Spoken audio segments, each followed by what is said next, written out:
السلام علیکم ورحمۃ اللہ وبرکاتہ نحمده ونصلي على رسوله الكريم اما بعد فاعوذ باللہ من الشیطان الرجیم بسم اللہ الرحمن الرحیم۔ پیارے ساتھیو، کیا آپ نے کبھی غور کیا کہ ربیع الاول کے مہینے کی آمد ہوتے ہی پیارے رسول اللہ صلی اللہ علیہ وسلم سے محبت اور تعلق کے اظہار کے کئی طریقے ہمیں اپنے ارد گرد نظر آنا شروع ہو جاتے ہیں؟ کہیں سیرت النبی کی محفلوں کا اہتمام ہوتا ہے تو کہیں میلاد اور کہیں نعت خوانی اور درود کا ختم ہوتا ہے۔ قومی سطح پر سیرت کانفرنس منعقد ہوتی ہے۔ یقیناً آپ صلی اللہ علیہ وسلم کا مبارک ذکر باعث سعادت ہے، مگر یہ سعادت صرف ربیع الاول اور صرف 12 ربیع الاول تک کیوں مخصوص کر دی گئی ہے؟ شرط ایمان تو مصطفیٰ سے والہانہ پیار ہے، شرط ایمان تو مصطفیٰ سے والہانہ پیار ہے، پیار لیکن پیروی ہے، پیروی دشوار ہے، پیروی سے عاشقی آسان ہے، اور اس لیے جس کو دیکھو ان کا دیوانہ سرے بازار ہے۔ معجزہ جس سے نمایاں سید الابرار کا آپ کی بے داغ سیرت بے خطا کردار ہے۔ پیارے ننھے خلیفہ، آپ کو معلوم ہونا چاہیے کہ دین اسلام مکمل ضابطۂ حیات ہے، اور صرف چند رسومات کی ادائیگی کرنے سے ہم اللہ والے نہیں بن سکتے۔ اسلام میں محبت کا تعلق کو اپنایا جاتا ہے، منایا نہیں جاتا۔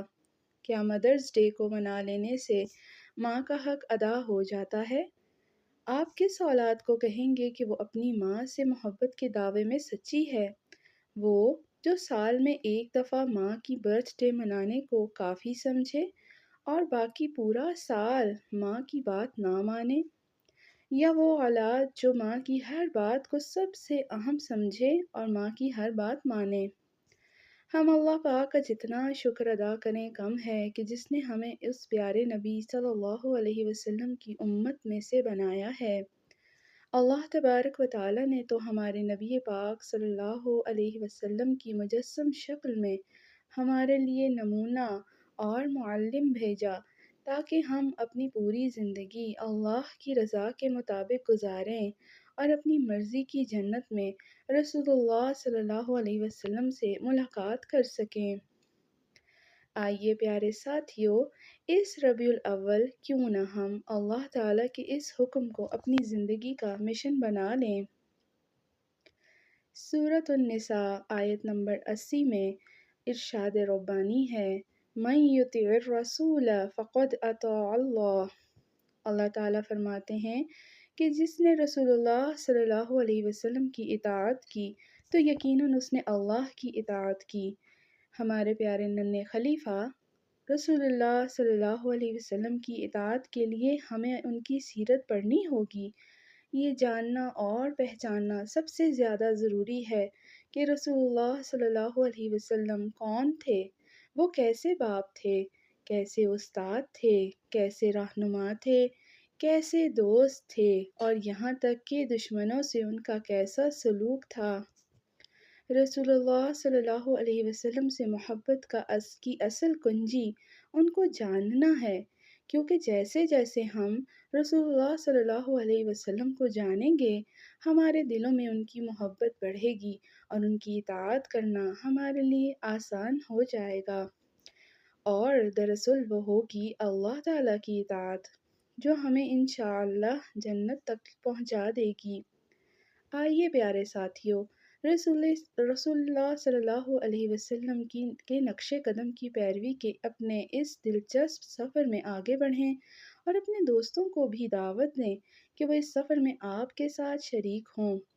جب ہم اپنے پیارے نبی صلی اللہ علیہ وآلہ وسلم کی اطاعت کو اپنی عادت بنا لیں گے تو ہماری زندگی کا ہر کام عبادت بن سکتا ہے، اور ہم خود کو اللہ تعالیٰ کے فضل سے جنت کا مستحق بنا سکتے ہیں۔ ان اللہ و ملائکتہ یصلون علی النبی، بے شک اللہ اور اس کے فرشتے نبی پر درود بھیجتے ہیں۔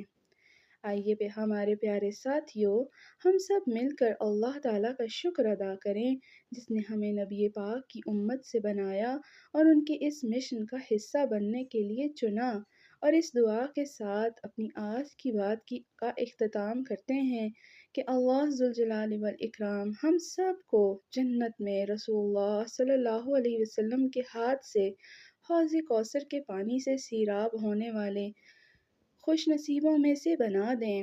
حوض کوثر جس کا پانی دودھ سے زیادہ سفید، شہد سے زیادہ شیریں یعنی میٹھا، مشک سے زیادہ خوشبودار ہے، جو ایک مرتبہ پیے گا پھر کبھی پیاسا نہ ہوگا۔